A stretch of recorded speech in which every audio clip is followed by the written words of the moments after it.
आगे बढ़ेंगे और खबर शामिल कर लेंगे टोबा टैक्सिंग से। मियां जहां ज़ेब की रिपोर्ट के मुताबिक जहां पर लेबर फेडरेशन के ज़ेर एहतमाम रैली का इनेकाद किया गया।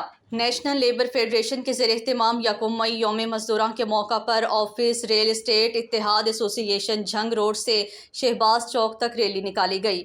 रैली की क़यादत Malik Waseem Akram, deputy secretary NLF Punjab Mian Wakeel Ahmed, अमीर जमात इस्लामी जोन टोबा टैक्सिंग चौधरी नईम साजिद गुल, सदर रेल इत्तेहाद एसोसिएशन ज़िला टोबा टैक्सिंग और जफर जट और सदर अंजुमन रेडी छाबड़ी फरोश टोबा ने की।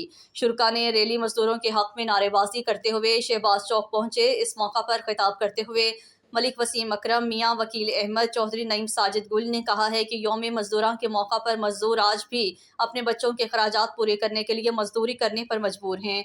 उन्होंने कहा है कि जुल्म की बात यह है कि सरमायादार मजदूरों की बात करता है और जबकि जागीरदार किसान मजदूर की बात करता है, जबकि सरमायादार और जागीरदार दोनों हैं गरीब मजदूरों का इस्तेसाल करने में मसरूफ़ हैं। इस मौका पर रियल एस्टेट इत्तेहाद एसोसिएशन के ऑफिस में NLF टोबा टैक्सिंग का इजलास मुनक्किद हुआ। इस मौका पर NLF टोबा टैक्सिंग ने अंजुमन रेडी छाबड़ी फरोश यूनियन के जिम्मेदारान को नामजद किया ताकि वो गरीब रेडी छाबड़ी फरोश मजदूर की दादरसी कर सकें। मजीद कहना था कि रेडी छाबड़ी फरोश मजदूर अब लावारिस नहीं, उनके रजिस्टर्ड यूनियन और बॉडी का ऐलान यकम मजदूरों के आलमी डे के मौका पर कर दिया गया है।